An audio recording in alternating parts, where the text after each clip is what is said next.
Welcome to Reels on the Rocks, the show where your hosts Whiskey and Sweet Tea discuss film from the unpretentious perspective.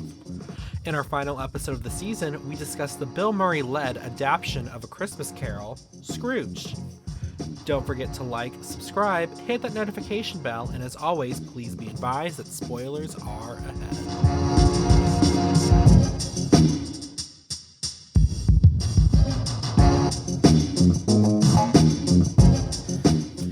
Hello, listeners! Happy holidays! We're back, your favorite squad, Whiskey and Sweet Tea. End of the year, can you believe it? It's blown by. Well, some people are very happy to see 2021 gone. I was at the dollar stop at Target, and then in the New Year's Day section, they had headbands that said, "Is it over yet?"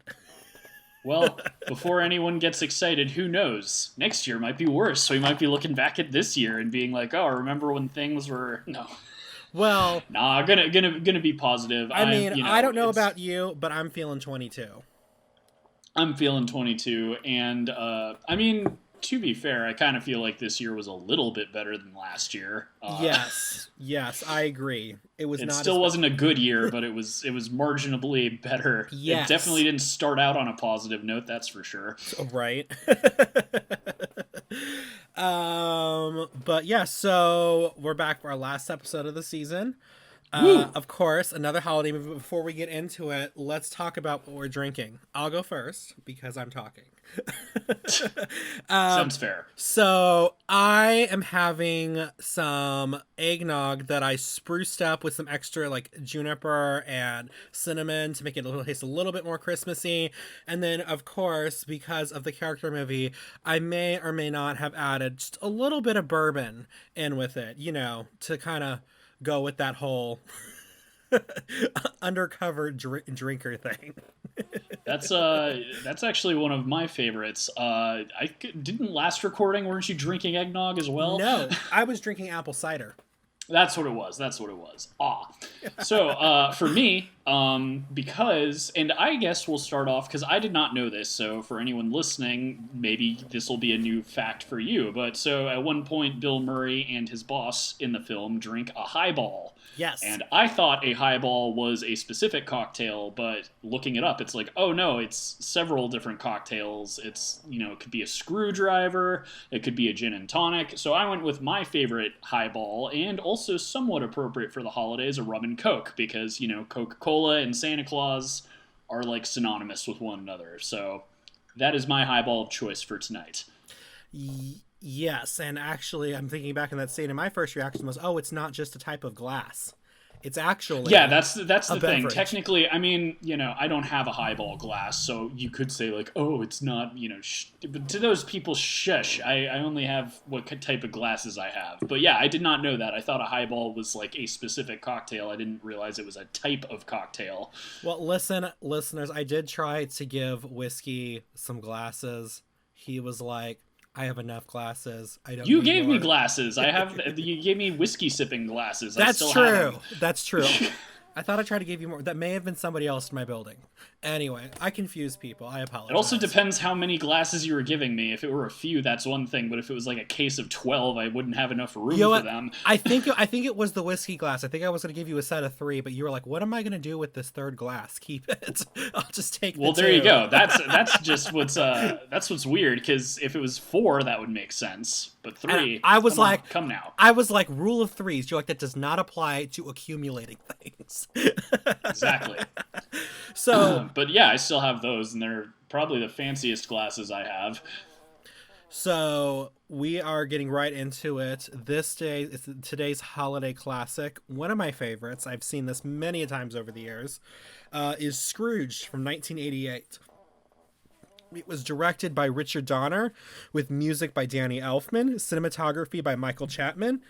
It was written by Mitch Glazer and Michael O'Donoghue, starring as Frank Cross, Bill Murray, as Claire Phillips, Karen Allen, as Lou Hayward, John Forsythe, as Elliot Loudermilk, was Bobcat Goldthwait, as Grace Cooley, Alfre Woodard, as Christmas Past, David Johansen, As Christmas Present, Carol Kane.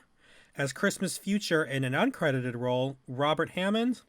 And Michael J. Pollard as Herman. And I do apologize if I got any of that backwards, because I just realized reading this back, when I was writing out the cast, I had their name dash their role. Apparently, I alternated it on some lines for whatever reason. So I apologize if I got any of that backwards. Okay, so first things first, before we get into it, I want to know, Whiskey, I think this was your first time seeing this movie. First impressions. So first off, I know this is a lot of people's favorite Christmas movie, and for one reason or another, I had never seen it. However, The Christmas Carol is like one of my favorite stories, just period, even outside of Christmas. So I love any adaptation of it. It's always fun to see the different takes. The Muppet one in the mid 80s. Actually, I think it was a year before this one. There was like just a straight adaptation, like old-timey English and everything. Yeah. There's the most recent one with Jim Carrey, and it's all like mocap animation. There's the Disney one with like Mickey and Donald and all those characters.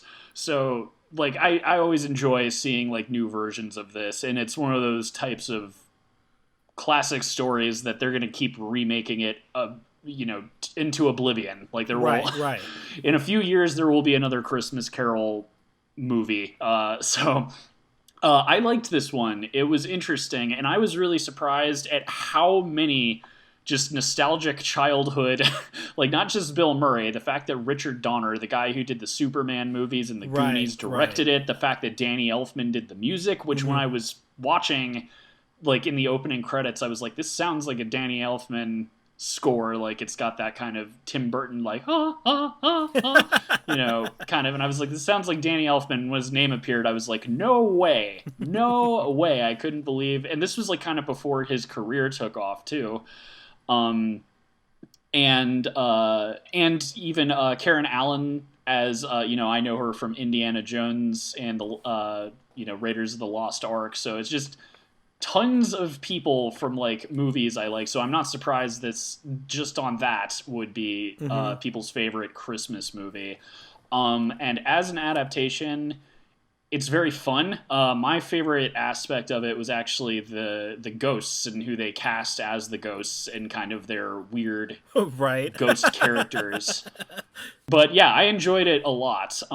Because there are so many Christmas Carol adaptations, it's a little hard to really have a lot to say super insightfully about this. But we'll get more into it. But overall, I did enjoy it. I kind of had the only real issue I had was just semantic stuff about the story, and kind of the way that they framed his redemption. But again, as we talk more about the story, I'll kind of get into like it, and it's not like a game, like a deal breaker. I would gladly watch this again in the future, and I definitely see why a lot of people it's a go-to for them. Well, just so you know, I did check earlier today. It is currently running on AMC like every other day. So, well, it sounds like this is one of your favorites. So, what's your history with this film? So, I have been watching this movie since The Old House, but you didn't know me back then. Basically, since my family's first house, which we lived in prior to 2003. So before that, I was watching this movie with my parent. My mom loved this movie. Every Christmas, this would be on. We'd always watch it. And it's sort of a movie that I didn't understand really as a child. I kind of just got I got the Christmas past, present, and future, because that's in literally everything that's Christmas related, even kids shows. But I did, there's just a lot of stuff that as the older I got to kind of grow with this movie. And, every year there'd be something new that I would pick up on and find either hilarious or sad that I didn't pick up on the year before. Because like I said, I got to grow up with this movie. And it's just been, it's basically been a Christmas tradition in our house for as long as I can remember. So this is definitely a film that you watch every year on the holidays. Oh yeah. Is this your first, was this the first Christmas Carol adaptation you ever saw? I'm trying to think if this was either the first one This is the first one. I don't think this was the first Christmas Carol adaptation because, like I said, I remember the first time I saw this, understanding the concept of past, present, and future, the ghosts. But I can't remember what the first adaptation was. So this is, I guess, the first one that I can remember watching. But I know it can't have been the first one because I understood what was going on. If that makes sense. Also, this one's PG-13, so well, yes, but this was shame on you. Well, okay. First off, this is a movie, and we'll get into this later, that found a second life, in syndication, and so like when I watched it, I watched the TV edit growing up a lot. Well, so when you say that, was this not successful at the box office then? Because I noticed you did not read off the box office numbers for this one. So was this one technically a bomb when it came out? Or? It was not. It's a difficult question to answer because this movie was supposed to be. It was marketed and prepped to be a Christmas blockbuster. And it did okay. So I guess it wasn't what it's supposed to be, but it fell way short of their expectations. But it wasn't like it did horribly. It did have problems making it to Christmas though in some markets. It did extremely well because it opened the weekend after Thanksgiving. It did extremely well, and then it just kind of immediately dropped off. And it didn't really. It was in the theater for a total of 8 weeks, but by the time Christmas came around, or really what I like to call the 2 weeks before Christmas and stuff, people weren't seeing it, or people who wanted to see it, they had trouble finding it already. So it was technically, it made back its budget, but it wasn't what the studio had intended it to be. It was not this huge success that they had banked on it being. For example, at the time they had paid, I think, Bill Murray approximately $6 million for his performance, which was a lot. Yeah, dude. I mean, now I don't know what it currently is, but a few years ago it was reported that Robert Downey Jr. was the highest paid actor in Hollywood history, and he made $10 million a movie, and that's by today's standards. Yeah. So $6 million a movie. Yeah. Jeez, that's insane. Like, I kind of can't believe. Like, and Bill Murray was popular in the 80s, but that is outrageous that they would even. I mean, and also, no offense to Bill Murray, but that is absurd. I mean, and also, this is coming after he'd taken a 4-year hiatus from acting, so they actually, I think that's their idea. Unless he demanded that much money, that is their stupid idea, because that already is going to put them in the hole. And I guess, like, the idea of a Christmas blockbuster isn't too crazy. I remember when I was a kid and the Jim Carrey Grinch movie came out, that thing was still playing in theaters months after Christmas. Like, I think I was still playing even in, like, February. Yeah. And that's an example of one that just huge, explosively popular. Yeah, so. I remember that one. I remember seeing that. I remember being scared of it. But I remember that being a huge phenomenon as well. Everybody remembers seeing that movie or something as a kid. And then they did the recent Grinch movie, which didn't do as well. Their marketing campaign was hilarious. I did not care for the movie that much, but I loved all the snarky billboards all around town. I will say, there's a couple things I want to specifically talk about in this movie. The couple of my scenes in this movie are actually at the very, very beginning of the movie. I love the opening of this movie. I love the psychos are coming to Santa's coming to take Santa's workshop hostage, and only Lee Majors can save them in the night. $6 million man. Yes, yeah. I was like, oh my god, the $6 million man. And which is funny since that's technically what Bill Murray was. His salary for the film costs the same as a fictional robot cyborg body. Right?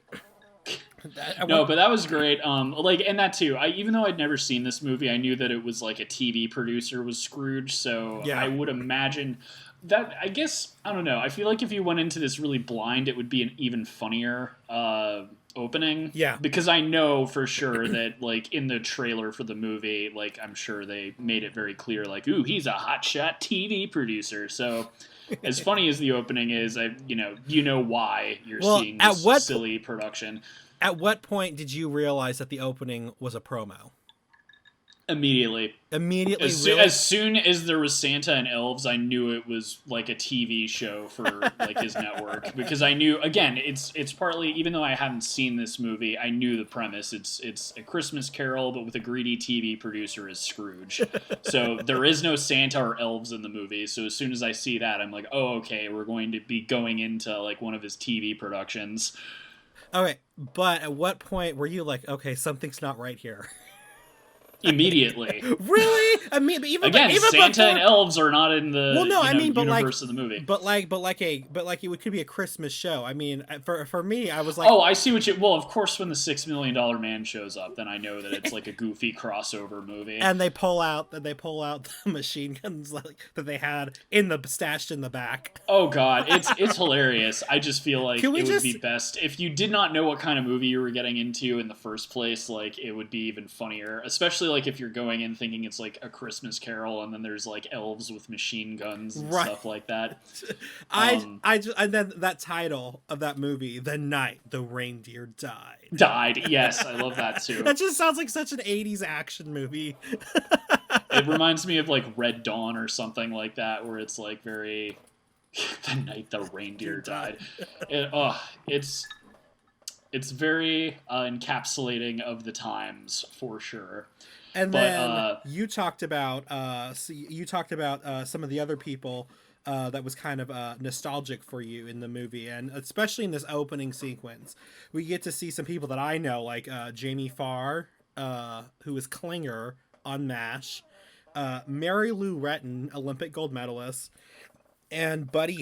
Yes, and then Buddy Hackett from The Music Man and A Mad, Mad, Mad, Mad World. Yes, they were also in this.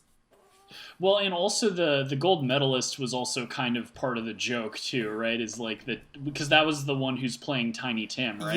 Yeah, that's the whole thing. And that's part of what's funny is like she had just won gold medals, so like the idea was like, oh, and Tiny Tim, instead of walking, is going to do this big gymnastics backflip or whatever. It was again, it kind of reminds me, because the 80s, like, we're talking, one thing that was kind of popular in a lot of movies at the time was the 80s.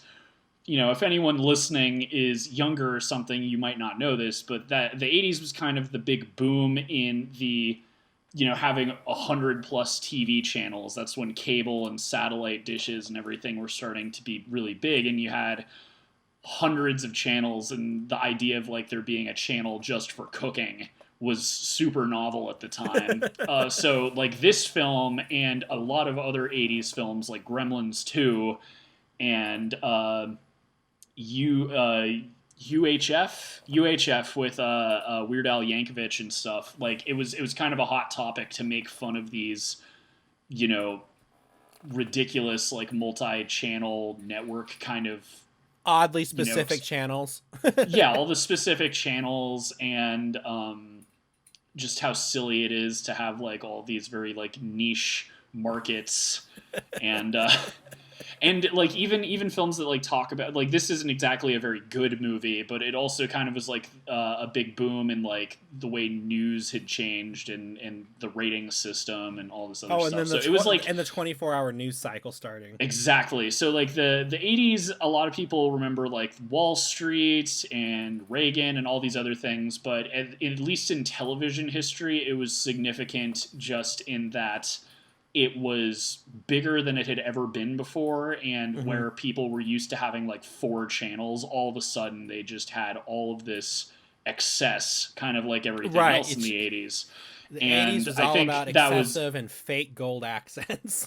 Oh, and that too, like the whole crux of the Christmas Eve in this movie is that Bill Murray's network is doing like a live version of A Christmas Carol, and that was also a very big thing that NBC even kind of tried to revitalize a few years ago, and I guess they might keep doing it. I think really it was just like the pandemic put a stop to it, but like the live television special. Like, Oh, there was like the they Peter just they Pan just and Sound of Music a few they years ago. they just did on ABC just did one a couple nights ago. Actually, last week as of recording, they did a live performance of an episode or two of Different Strokes.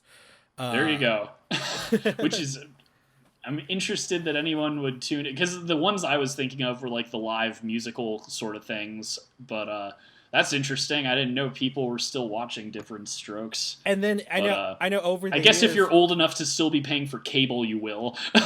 I mean, it was okay. I never watched it, but apparently it was a big show. Uh, Yeah. that I Well, and think I they did an mean, episode of that, and they did an episode of The Facts of Life.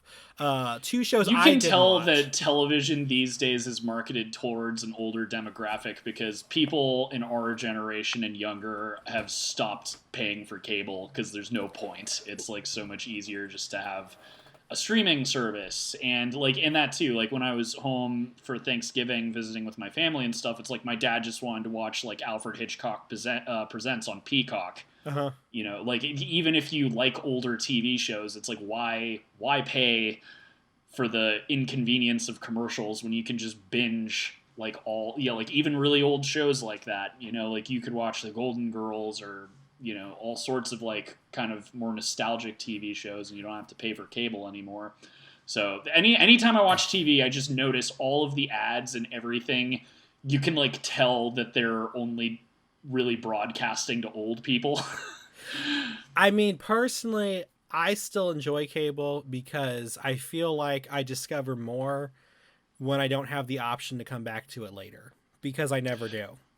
I do. I kind of feel that. I guess I'm more inclined when I'm on Hulu or Netflix or whatever to kind of explore a little bit, see if like there's something that just sounds interesting. But I know what you mean. Sometimes you do kind of fall into discovering something when you're just I not, mean, the TV's just going. because I'm just But a person. I'm a person who, if I given the option to watch something new or watch something that I know is comfortable, I'll always go with what's comfortable. And I won't branch out. That's that why. makes sense. Every time, if it wasn't for this show, I'm pretty sure you wouldn't have seen tons of movies I'm constantly telling you to watch. Because you're like, watch this. I'm like, I could, or I could could watch Two Broke Girls for the fifth fifth time. time, or okay, I will admit I have started a new show. I am watching Call of the Midwife currently, which you should at least try because it's really well written and it's good. Anyway, We'll see. Back to the topic at hand.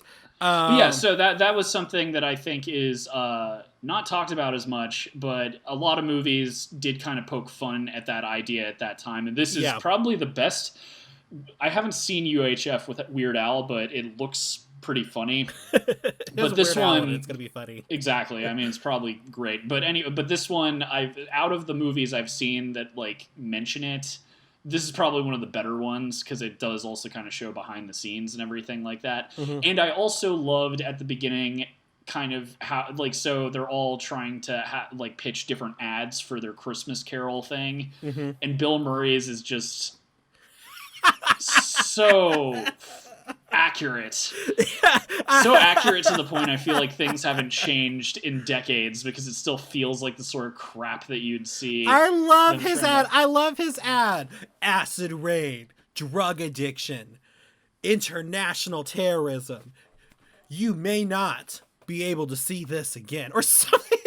I love his thing. It's like, I just want to scare them into watching this. Fear missing this. It's too accurate, and yeah, there you go, the fear of missing out. And it is funny that like that too, like as stupid and fear mongering as his ad is, it like works if I remember correctly. Like they actually get no, it doesn't work. It kills someone. Someone has a heart attack, and then he's like, "That's great.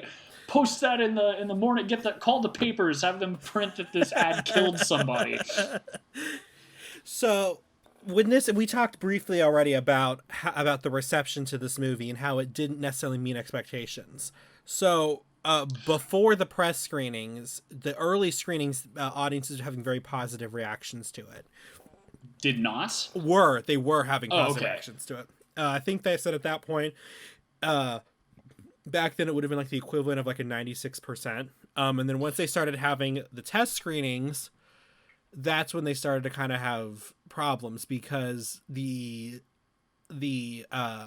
critics were giving it a very mixed a kind of mixed negative reaction, which I'm still not sure why, but I know you will appreciate this. We are turning to, for a time capsule of these ads, we are turning to yours and mine's favorite, critic of history, Roger Ebert. Oh boy, Siskel and Ebert are dark shadows. Our The Krampus of film critics.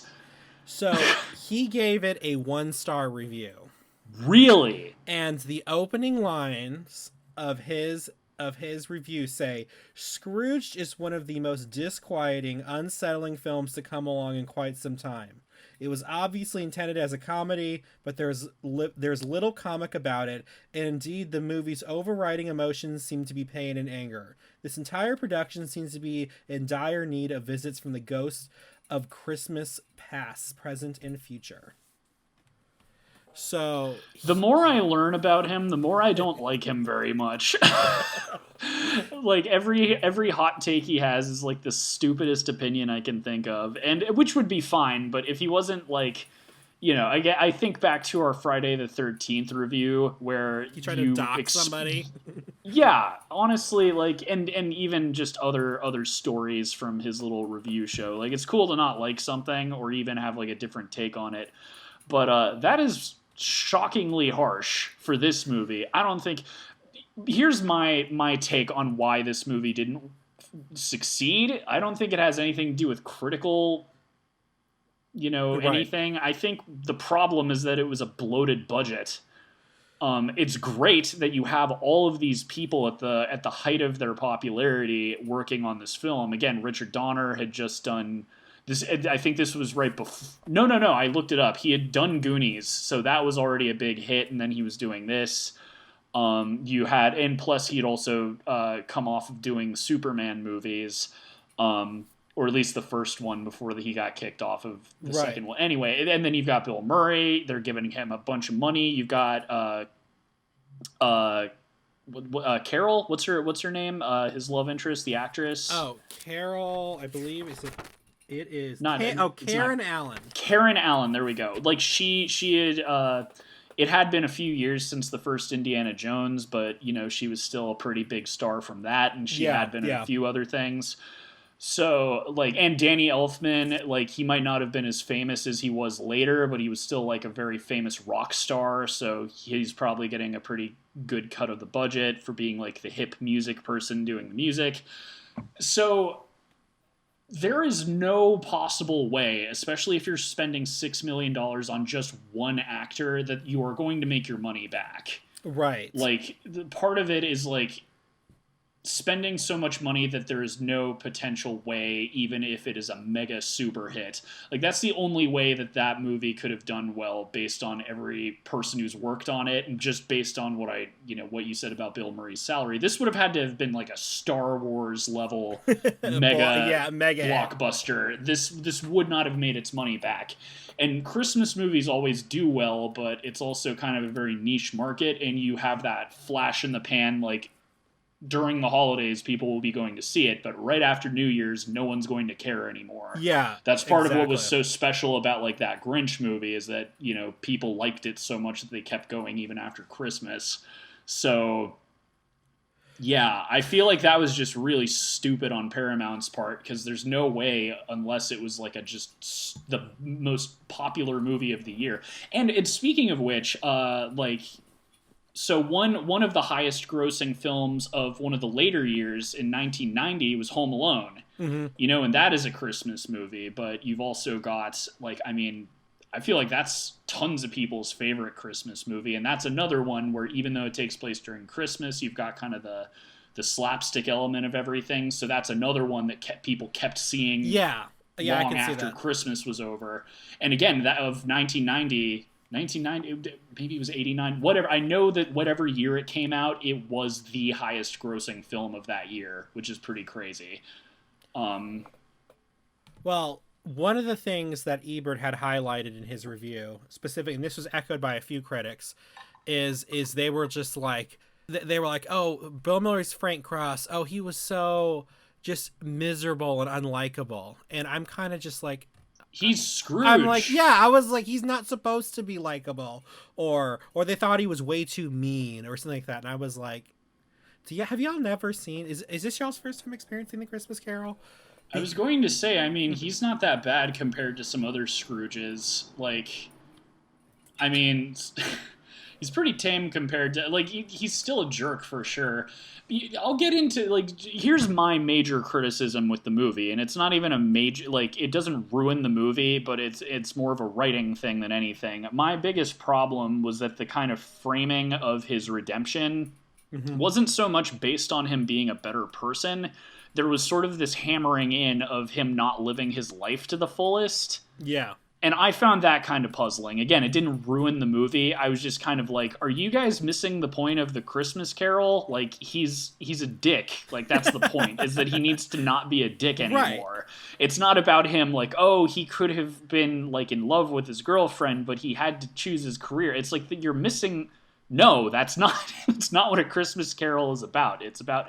So and it was kind of over and over again. All the ghosts were showing him like missed opportunities, mm-hmm. and I found that just puzzling. Like again, like if you're wanting to, and I guess maybe they were trying to kind of have their own take on it. Right. This is, but it's very strange, especially when you can like it's Bill Murray was pretty evil. Like he fired a guy for no reason. He was asking his assistant to like neglect her children for him. Yeah. You know, so the idea of it being like, oh, he's just that way because he's not happy because he didn't live his life to the fullest was just a weird choice, in my opinion. But not enough for 1 star. So not enough for that. More of just kind of that's a weird choice sort of decision. But that was my biggest problem. My favorite thing about this movie were the ghosts. Oh, yes. Big time. All of them were great. Super well cast. The cab driver was definitely a favorite of mine. And I love, that was the Carol King, right? Was the Christmas present? Carol Kane, excuse me. Yes, Carol King is the singer. But yeah, so her just assaulting Bill Murray was lots of fun. And I liked the very disturbing like costume, I guess, design of the Ghost of Christmas Future, because he was cool. I like how he had a television for a head, and I like how if you looked under his robes, he had just like creatures, tortured souls, like trying to get out of his rib cage. Very scary imagery, but you know me, I love that. You love that. Actually, I love that. That imagery didn't bother me at all. I actually thought it was more kind of hilarious because of the way it's presented. Because he's like, oh, do you mind if I check? Do you mind if I check? And then he double checks again. So it's interesting that you brought up a couple things that I was going to touch on. The writing and the ghost. So I'll start with the writing at first. So there was a lot of stuff kind of like behind the scenes that I'm still not entirely sure of. Something clearly went wrong in the relationship. Bill Murray and Richard Donner, they didn't have the best working relationship, and neither one of them really wants to say why. There were definitely creative differences. Apparently they both had different visions in mind for what the final film would look like, and so that created some tension. Bill Murray has said, that Richard Donner was difficult to work with. He also described making this film as a quote miserable gig, end quote. Richard Donner in interviews has been a little more delicate with the situation. He says, that Bill Murray is an incredible talent. He's great to work with. He did say he was difficult, but then he kind of corrects himself and says, well, as difficult as any actor. He did say though that when you direct Bill Murray, you're not really so much directing him as getting him to hold back a little bit. So there was obviously some tension there. And then with the writers, Mitch Glassard and Michael O'Donoghue, who wrote the script, they were very, very unhappy with the final project. Michael O'Donoghue, I believe, is the one who it was extremely outspoken about it and went on a very colorful-filled rant in one interview. He said, and I will replace certain words that he said with the word puppy. Ooh, We wrote boy. a puppy masterpiece. We wrote It Happened One Night. We wrote a story that could make you laugh and cry. You would have wanted to share it with your grandchildren every puppy Christmas for the next 100 years. The finished film was a piece of unadulterated, unmitigated puppy. So, Don't know why you're censoring yourself. We ain't no kids show. okay. Uh, so I was like, okay, I can understand you, like, not, obviously, if it's not your, that I totally get that. I was a little concerned though when he compared it to It Happened One Night, which is Yeah, it's pretty arrogant. And also, what changed exactly, sir? Like you're adapting a story written by someone else already. So for you to have the gonads to say that you're writing a masterpiece standing on the shoulders of Charles Dickens, right. like whose farts have you been sniffing, sir? And can I have a whiff? But yeah, like.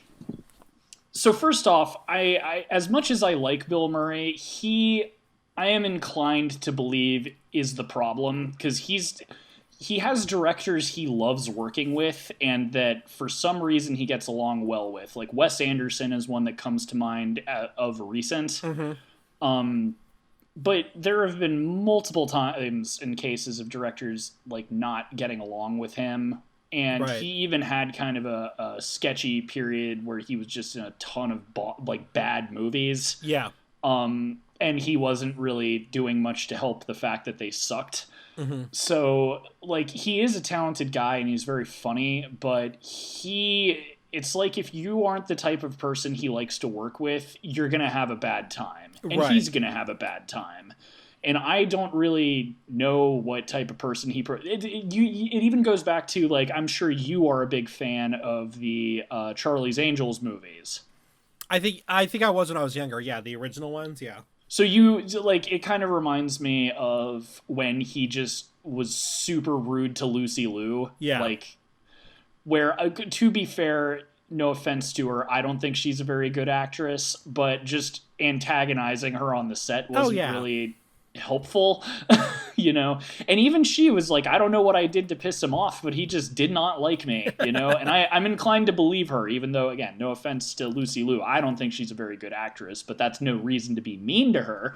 So I'm kind of inclined to think that Bill Murray was the problem on set, because Richard Donner, I don't think anyone's ever had a problem working with him that I know of. I know he was very good at like working with the kids on the Goonies. I believe people were actually pretty upset that he got his name removed from Superman 2. Mm-hmm. Like, so I would think that his cast probably enjoyed him enough that, like, hey, how dare you do that? Right. So, he's not like a super mega important director, but he did have quite a few hits. And from what I know about his work, I don't think he was a very hard director to work with. Yeah. So again, and also the fact he's being more polite about Bill Murray than Bill Murray is to him. So there's that. But like in your research with the screenwriters and that whole issue, do they explain why the final version is worse than what they wrote? Because that, again, it's just very puzzling to me, considering that it's an adaptation of a story that neither of them wrote. I have not found what they were upset about excluding or anything. Maybe in their original treatment it was more touching or something. I don't know.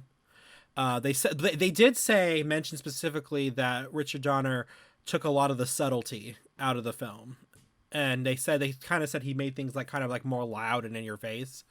I mean, no, I don't really think this was with all of the creative decisions made, I feel like making this kind of more outrageous was a good way to go. Yeah, I think so Especially because this has been done to death. Like, if you are going to make a Christmas Carol adaptation, it's got to have some kind of a gimmick, or it's got to be something, like, and even the several examples I gave, the Muppets are Muppets, the Disney one, it's a cartoon. The Zemeckis one with Jim Carrey, you had the whole motion capture angle, so it was technically an animated movie, like, done with, like, facial recognition, scanning in and everything. So like if and again, within 2 years, either before or after this movie, there was a straight serious adaptation of this story. So if you want to stand out, you kind of need to be loud. Oh, right, or interesting. So already, like, I disagree with the screenwriters. If Richard Donner was the one who made it a little bit more charismatic, then that was a good idea. And that was my favorite aspect of this were the ghosts, and they were very goofy. Yes. And even like the Ghost of Christmas Future, as spooky as he was also very goofy. And again, like just the idea of, besides his scary insides, I love that his head was a TV monitor. It was very appropriate for the setting and the characters. It was something very poetic about it. But it was also a cool idea because you could have him like, instead of a skeleton head, like there were like really cool things where he was like, they'd use his head as like a scene transition and some other things. It was creative and interesting and made it memorable. And I was kind of curious after seeing the first two ghosts how they were going to do Christmas Future, because I was like, well, if they just do the Grim Reaper thing again, that's kind of basic. That'd be boring. Yeah. Well, before we get to the angels, I know we keep talking about them, the ghosts. I do want to mention, I don't know if you caught this, but all 4 Murray brothers appeared in this movie. Yes, partly because I read the credits at the end, but I saw how a bunch of them had Murray as a last name, and I was like, wait a second, he has brothers? I didn't know this. You didn't know he had brothers? Does anyone know he has brothers? I mean, I knew of at least one. Did you ever see Groundhog's Day? Yeah. The mayor in Groundhog's Day is his brother. Never knew that. So we had, but again, like sorry to the rest of them, but he's the one who was successful. Like, maybe it was more common knowledge in like the 70s and 80s that he had like a bunch of brothers, but I didn't realize he was part of an actor family because he's the one that was, that made it. So, so we had Bill was obviously the lead. We had John Murray, who actually played his on-screen brother.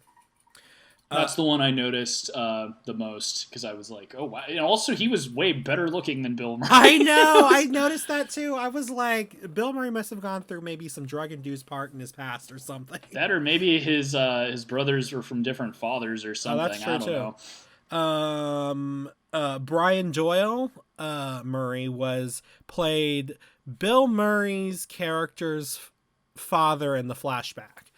That was also the one who was the mayor in Groundhog's Day. And then we had the 4th brother who he didn't even have a Wikipedia page. I don't even know if he even does acting like seriously, or if this is kind of a one-off. Joel Murray was just a party guest. I didn't see him, so I don't know which one he was, but he was in here too. Okay, but with that funness out of the way, the angels. Let's talk about Carol Kane. I'm sorry. No, I was right. Carol Kane. I'm seeing all these names are getting me confused. It's Karen Allen and Carol Kane. Christmas present. Go ahead.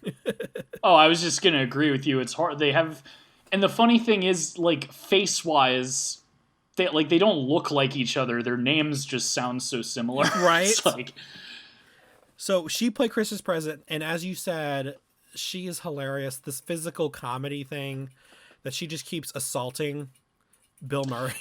I think it's also funny how she's like kind of openly flirting with him. Yeah. And she's being like very sweet, but then she'll like kick him in the balls. Yeah. It's weird, but it was funny. And it was also, I don't know, she's got a very weird unique vibe going with him, but I thought she was funny. I think she was my personal favorite of the one. She actually injured Bill Murray, which is probably not surprising, during this. I don't know if you remember the scene where she grabs his bottom lip and kind of waves it around. Yeah. I guess in one of the takes she actually cut the inside of his mouth when she was doing that. So they had to, hold off for a couple days after that. But yeah, they got really intense, and in one interview I was reading, I think they said that they would both at times cry doing this because they would injure each other with this physical comedy that they were doing. Now, when she first appears, if you remember correctly, I believe it's when she first appears, she does sort of this like little dance. Yeah.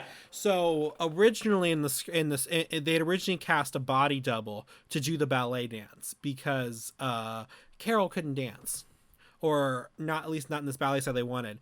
But then they saw her practicing and they saw how terrible she was, and they thought that'd be funnier to have her do the dancing instead of the body double. It's kind of funny. I didn't think she was that bad, but also who knows? Maybe I'm remembering wrong. When It's was been the a few last days. time? When was the last time you were at the ballet?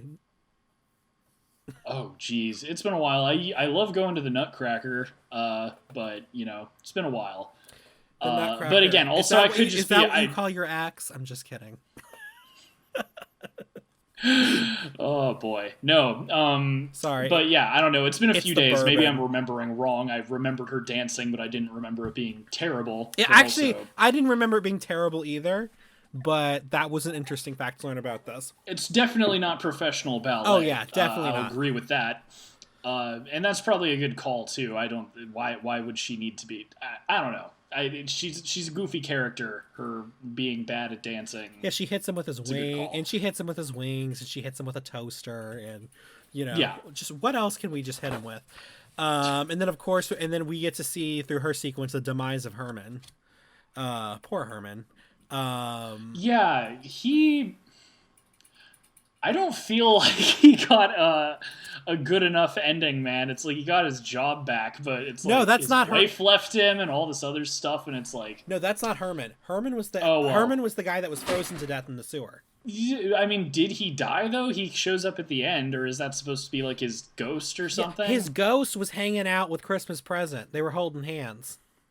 Okay, so he did die then. Yeah. Never mind. I thought maybe that his actions had saved him or something. So never mind.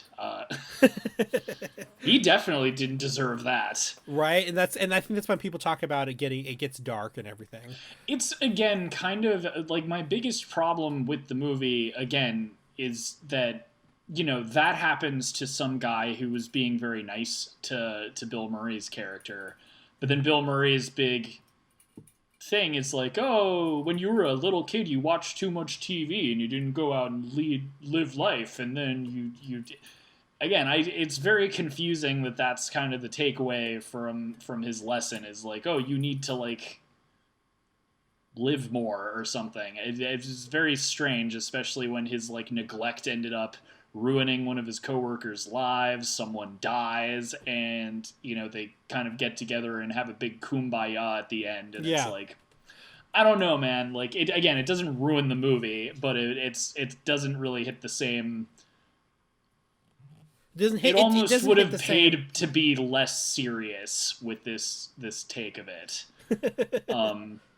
Especially, yeah, it didn't register when I watched the movie that he actually died. Again, I thought it's like, oh, because he changed his behavior, the future's different or something. Because I thought he was dead in the future, but I don't know, man.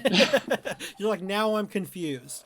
So, Christmas Present, she was great, love her. Okay, and then now we want to talk about Christmas Past, your favorite. Yes. Mr. Taxi Driver. So, did you know him from anything before this?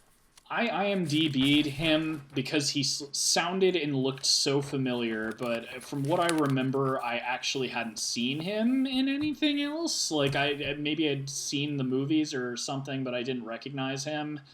But maybe you'll enlighten me. What should I know him from? So, I didn't know, because I know you and I have very different music tastes. So, I guess he was apparently part of a band called the New York Dolls. Whoa! Okay. Wow, that's okay. You're right, because they were they're not one of my favorite bands, but they're very influential in like the New York like punk scene. They were like a glam punk band, like they dressed up in like women's clothing and stuff like that. Okay. Actually, it's Anthony Bourdain's favorite band of all time. Good old Anthony Bourdain. So that's crazy. I did not know that. That's wow. So I thought I was like, maybe this will blow his mind. It Maybe did. maybe so he actually was the second choice for this character because they originally wanted to offer it to somebody else who's more prolific, and of course I did not write this down. So now I'm just like, oh my god, who was he supposed to be played by? But he was they basically really wanted somebody who could be loud, and as we've already talked about, that was kind of what he was looking for. And so they had originally wanted somebody else, but then this guy auditioned and kind of just stole the show with the audition, so they went with him. And I'm so sorry. I really wish I had written this down, but I I do hadn't. too, but I mean, it was a good choice, and I mean, if you're going to hire someone to be like loud and charismatic, finding a rock star to do that is probably going to work out because they're supposed to be loud and charismatic, on the stage. Right. So, good call. But that's crazy. That also probably explains why he sounded familiar. But again, I did IMDb him, and he did act in quite a few things. It was just, if I remember correctly, nothing I had really seen before, or if I had seen, I just didn't remember who he was in it. Well, there's more to it. With his with his with the band as far as it relates to this movie. So apparently, New York Dolls bandmate Arthur Kane, I think is what his name is. He became jealous after seeing this guy's like more prominent role in this movie, and he reacted by beating his wife and attempting to jump from his third story apartment. That's a bit much. I was like, that's a Why don't little. you just get? Yeah, geez, that's crazy. Um, Apparently, my he was God. also under the influence of alcohol at the time. Oh, I did write it down. Okay, it was originally supposed to be played by Sam Kinison. Oh, I know him, but ooh, do you know who he is? Like, I know the name, so I know I'm he was a stand-up comic. okay. Uh, Ugh. It's one of those I know who he is, but his face isn't coming into my head. Probably would have been a good pick too. A stand-up comedian's another person I could see taking that like cabbie role and making it pretty funny. But yeah, the bandmate sounds like he needs to get some therapy, or he did in the '80s anyway. But Jesus, and so back to a more lighter subject, and then of course we had Christmas Future, which we talked about, and like you had mentioned, the TV screen, the way that it was presented was quite interesting. Like I said, the fact that his face was TV screen for me was very poetic. It was almost like oh yeah. it was like an episode of Black Mirror. It was very appropriate for the setting of the film. The idea that it's a TV studio and you've got a TV, which also like there's even kind of a news broadcast sort of, like he's giving you the prediction of the future, but it's almost kind of like cold and clinical, like a news broadcast or Right. something. um, it So was a cool, and again, like there were some cool things they did where it was like they zoomed in on the TV screen and then it turned into a scene transition, like the screen started projecting like what the scene was going to be, and then yeah, it dissolved into like just really cool like creative ideas for like how to be more visually interesting. and then of course so we have his main story going on, and then all throughout the entire show, the entire movie, we have Elliot's character, his sad story happening. It keeps popping up in the background everywhere. That's the guy he fires at the beginning.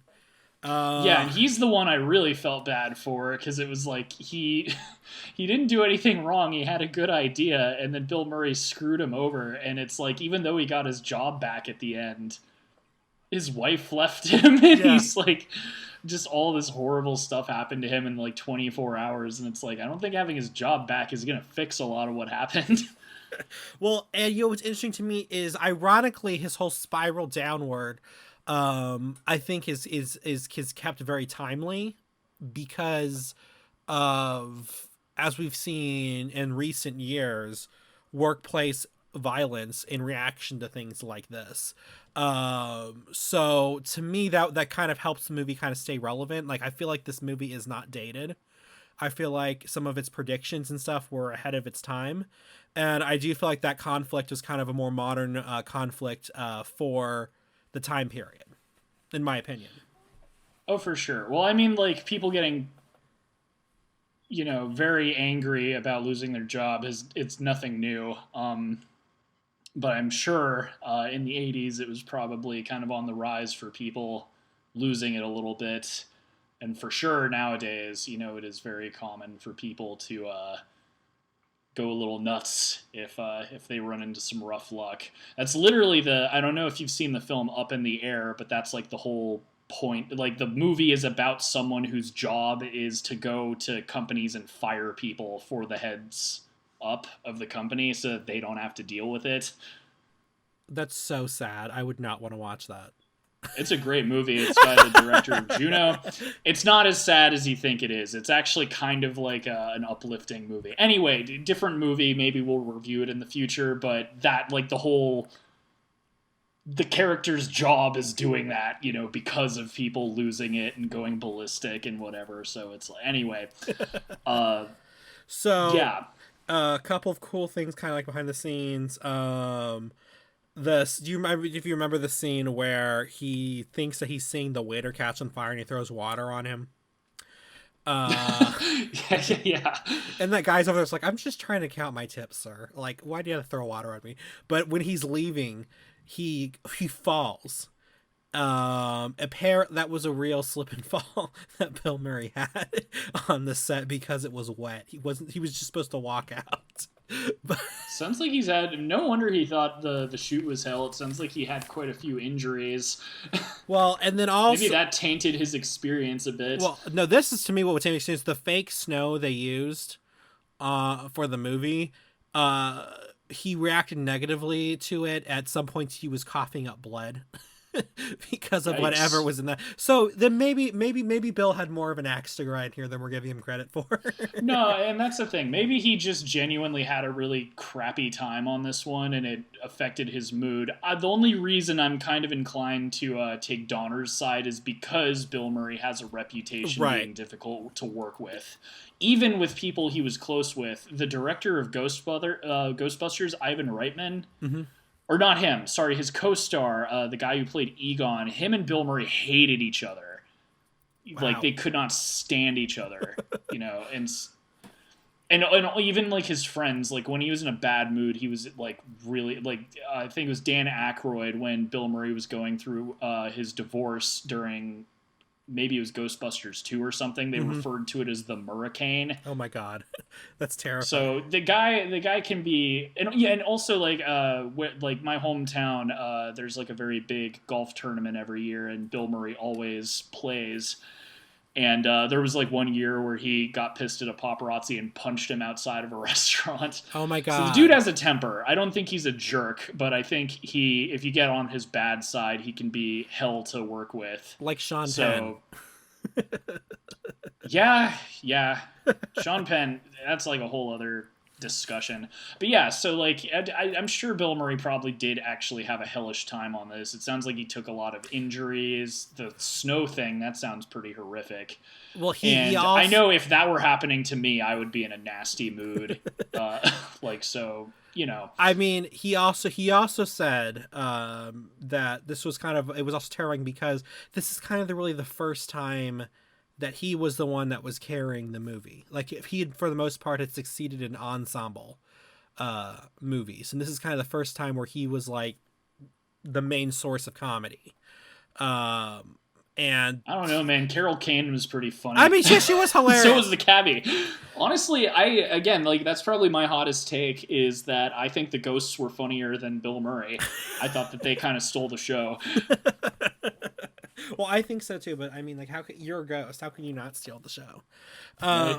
So you talked about what you didn't like about the movie. So my one gripe with this movie, and it's always kind of been like this, I really don't like his ending monologue. I love the sing along, but before that, the ending monologue. Yeah. The ending was really hokey for me. Again, like, part of it was like his lesson didn't make any sense to me, but also there was something kind of just a little too cheesy about like the television broadcast getting hijacked and everyone just like, oh hey, it almost, you know what it reminds me of, you know, at the end of SNL when all of the cast are like on the stage and just thank you everybody, oh, you know, we love you, blah, blah, blah, like, and they're doing the whole thing and they're, you know, waving to everyone. It felt like that but worse. Well, I mean, the script was written by two SNL alums, so. But who apparently thought that they were a gift from God in the writing world. Gifts from God, no, I should say. But like the hokiness, because I mean, I watch and thoroughly enjoy Hallmark movies. I will be the first to admit that. So the hokiness isn't what bothered me was Bill Murray's delivery of it. Like he starts talking, and then you kind of just. I'm just like, am I watching like one of these religious paid programmings that come on like at 3 a.m? Like he kept going on about the miracle. I can feel it happening to me. The miracle. And I was just like, what? It was kind of uncomfortable. Like I did not mind the fact that it was a monologue. His delivery was just bizarre to me. And I did look it up. They said during the filming of this, Bill Murray didn't hit any of his marks. He kind of did his own thing. He delivered his lines, but he did his own sort of thing, which, according to my mom, is very Bill Murray to do, so that's fine. But it's his strength as an actor. Yes. Honestly, like the best way to utilize Bill Murray is give him the gist of something and then let him do whatever he wants to do.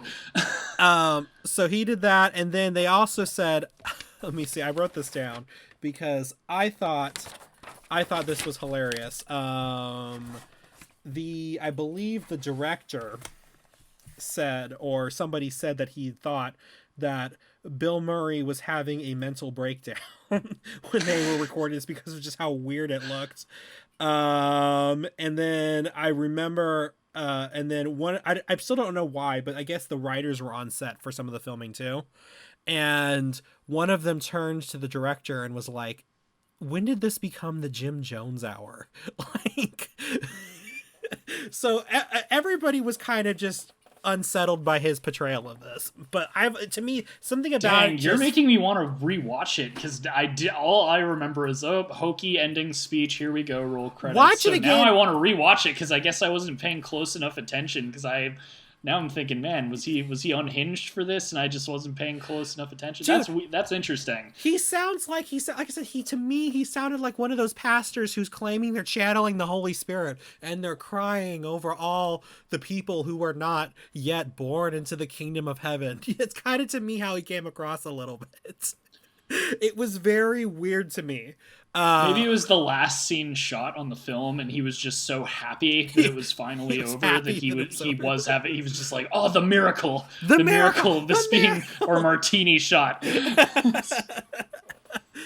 But yeah, to me that's like the only part of the movie that I was just like, that could have really been better. I mean, like, I'm not saying this is a masterpiece or anything, but I that was one part I was actively just like, this just feels odd. And like I said, I don't think for me, I don't think it's necessarily his arc or whatever. To me, I just thought his betrayal was just kind of just weird. Watch it again and see if you don't get the same vibes. You probably won't because you don't watch commercial TV, so you don't know what I'm talking about. But to be no, and I will probably watch this in the future. I enjoyed this. If this was someone's favorite movie during Christmas, I'd happily put it on again. It was a fun time.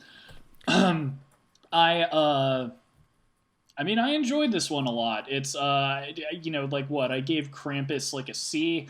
I'd give this like a B. I thought it was very entertaining. I don't think there was really a time when I tuned out. It was very animated. There was a lot of character to the way the story was told. Yeah. It was an interesting angle too. Like, a lot of versions of A Christmas Carol, like Ebenezer's just seeing one ghost after another. I liked how there was like a break in between the ghosts in this one, which I believe is actually how it is in this original story. I believe it's like over the course of 3 days. Yeah. So, like, I guess for time in most movies, they just do it as like one ghost, next ghost, next ghost. But I liked that about this one. I thought the setting was interesting. To be honest, I know they cast Bill Murray for his star power, but I kind of don't think he would have been the best person for this role. I can see that, especially with his I weird know, monologue at the like, end. for the comedy, I think he was a good pick, and obviously they wanted to put butts in seats, and he was a big star at the time. But I feel like there were better people, like, even at the time, like, I could think right off the top of my head, George Carlin would have been a really good Scrooge. Mm-hmm. Who I don't know if you know who he is, but he's like a very good comedian. And at the time in the 80s, he was already like 50 years old, so he would have been good as like a grouchy, like cynical TV producer. I can see that. So yeah, I don't know. I guess it's kind of like back with our review of Yes Man. I'm like, I feel like they cast Murray because they wanted his celebrity more than they thought he was a good fit for the role. Well, what's Which I interesting? kind of I think, like, he's not someone who comes to mind when I think of Ebenezer Scrooge. Right. Well, what's interesting for about that is he actually had passed on this 2 years before he ended up joining it. Um, so Bill Murray had this been he had passed on it, and then when he wanted to get back into acting after his hiatus had ended, he reached back out and said, "Hey, do you still want me?" For that, because I don't know if you know, Bill Murray doesn't have an agent. I did not know that. That's actually kind of nice. He has a phone number, and I think a PO box or something, and you send your inquiries to him, and if he's interested or bored or whatever, he'll do them. That's kind of just how Bill Murray operates. I think that's kind of interesting. I think that's pretty nice. It's kind of it's cool when actors or directors or anyone in the industry don't have like an assistant handling everything. Mm-hmm. I know a lot of times it's just because they're very busy, but there's something really cool about when they have enough humility to like deal with their business themselves. Right. Like when I was interning, it was kind of cool whenever a director actually called in to the place I was working by, themselves and not like, oh, hey, I've got so-and-so on the line. There was something kind of nice about that. Yeah. So that's pretty cool, actually. So, and then you talked about this is probably someone's favorite Christmas movie. So this has achieved cult classic status. Like I said, it found its second life on syndicated TV. It's been shown basically like I told you, AMC is showing it like every other day right now. But it has showed up on several like online publications lists. Like IGN lists this as the 11th best holiday film. Empire has listed this as the 7th best holiday film. Time Out has listed it as the 12th best holiday film. Consequence of Sound has listed it as the 23rd best holiday film. And Collider listed it as the 5th best adaption of A Christmas Carol. And there were talks that were as recent as 2019 about them doing a remake of it. No! Yeah, I'm not sure how I feel about this because I hate that idea. Just do a different... Come up with a new idea for the Christmas Carol, man. Like, don't just do... it's already an adaptation. Like, don't remake an adaptation of... Well, okay, that drive me crazy. But Scrooge would be played by Kevin Hart. Again, I get for the comedy aspect but Kevin Hart's not someone I think of, like, again, you need someone kind of older and more crotchety. Yeah. Like, Kevin Hart's funny. I could see him as, like, one of the ghosts. Or maybe even Bob Cratchit, like, his stand-in character. I don't see him as, like, an evil asshole. Yeah. He's... Yeah, that's a weird... I don't know. Just no. I hate don't remake this. Just... come up with an original idea. Come up with an original adaptation, damn it. Well, again, like, part of the reason I like this is because it was a cool idea. Like, a TV producer. Do something like that. If you're going to come up with, like, a new Scrooged, like, if you're going to... There you go. Keep the title and make it something else. I don't know. Like, the social media is, like, big now. I don't know. Like, maybe do something like along those lines. And then base it off of Logan Paul. Or something. I don't know. But if they're just going to remake Scrooged, that's like where I'm like, that's a stupid idea. Don't do that. And it's funny what you were talking about, like all these holiday movies getting a second life. That's like the case with so many. That's the same case with A Christmas Story. That's the same case with It's a Wonderful Life. Right. like all of these really famous Christmas movies bomb and then they get really famous years later. It's kind of funny. It's almost like, and we were talking, I mean, our last review, Krampus, it's like, it did okay at the box office, but already horror fans and stuff like to dress up as Krampus, Right, and right. like both in the Christmas and horror communities, there's some love for that movie. So that also is, and I even said it's a good TV movie. Right. So like there's something about like Christmas movies where even if they don't do well, if they are good movies, like they probably will get a fan following just from like being played on TV, because most of the most famous Christmas movies, that's how they got popular. Yeah, I definitely agree, and I think one of the reasons why they become popular also later on is because of they have such a small window where they can be relevant. So Exactly. Basically, and then once that small window's over, and if TV hadn't and it wasn't a hit to begin with, there would be no reason for them anyway. But wanted to close this out. My personal favorite line from this movie is, "That bitch hit me with a toaster." That's just such a weird line to hear in a Christmas movie, but I love it. So we're at the end. I feel like you're leaning towards a recommend.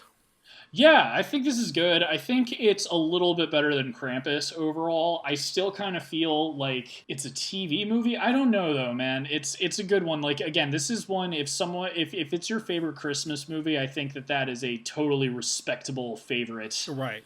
As far and that too, like I feel like if you're looking for a new version of A Christmas Carol and you haven't seen this one, I think that it's a very fresh idea. That's my favorite thing about it, honestly, is just it's a very neat setting for this type of story.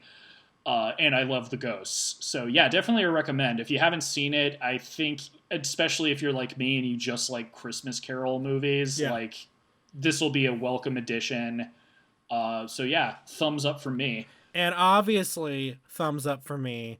I'm gonna go higher. I'm gonna rate it as an A for the I think I'd nostalgia give it factor. like a B plus probably. So yeah, we're kind of leaning more towards the positive side in this. So Oh, for sure. uh, I think both of the movies were like, again, my biggest criticism of Krampus in our last review was that it kind of got boring, but that yeah, was more of like a pacing issue. This one, again, my biggest problem isn't even really a problem. It's just kind of like not really thinking that the writers understood the source material very well. and Again, then thinking with they Bill were. Murray's character being such a jerk, it's like, oh, but it's because he didn't live his life. Like, what? I think I read somewhere they said they were trying to explore more about why he became. I don't. I will admit I've never actually read A Christmas Carol. I've just seen all the a bunch of adaptions of it. But I think they said they were trying to lean more into why, It which felt doesn't make sense. borderline preachy. At parts, it kind of felt like they thought it seemed almost like they were blaming television itself for how he was. Yeah, And that didn't make any sense. Like, I mean, think of the first flashback when he goes to the Christmas past thing. It's like, oh, it's Christmas and you're watching television. yeah. How could idiot? It's like, what are you trying to say? Television turns you into a sociopath? Like, it was a fine movie, but the messaging was all over the place, and I really don't know what they were trying to say about like Scrooge's character and what made him a bad person.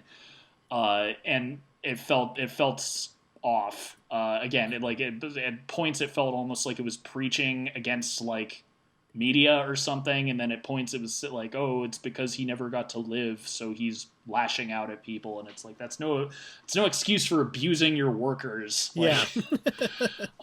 But again, like that's just like personal crap. That's not as a movie. It is perfectly fine. And very funny. Yes. Again, surprisingly, Bill Murray's not the funniest thing for me, but I thought it was a very enjoyable piece of Christmas media. There you go. Christmas. I will say it's Christmas cinema. But as always, Well, before we sign off, oh, okay. we like last. It's been another year of the show. We had a bit of a hiatus for the first few months of this year, but we came back. And just like last year, I just kind of wanted to thank everyone who tunes into the show regularly, or if this is your first episode, just as we're closing out the year and going into 2022, just really want to tell everyone who has listened to any episodes, that we appreciate it and we really enjoy talking about movies, and we are very happy that some of you guys like listening to us. I will piggyback on what you're saying and say, anytime somebody wants to sit down and just hear us kind of ramble on about what we kind of know about movies, I'm very, very appreciative about that. Very few of you, but you guys are a phenomenal audience, and we are very lucky that you've chosen to listen to us or spend at least an hour or a couple hours a month listening to us. So I'd like to propose a toast to all of you lifting my who are tuning in. Here's to hopefully better 2022 and to some even more interesting movie reviews next year. And I will say it again. I don't know about you, but I'm feeling 22. Cheers. Cheers. Clink. Clink, clink. Clink, clink. So we will catch you guys all next year with some more exciting reviews.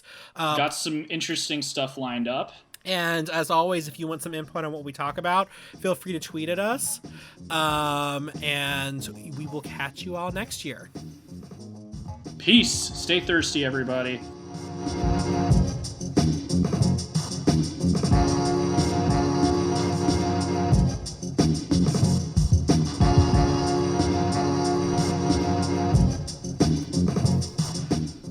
Reels on the Rocks is a production of La Prince Laboratories.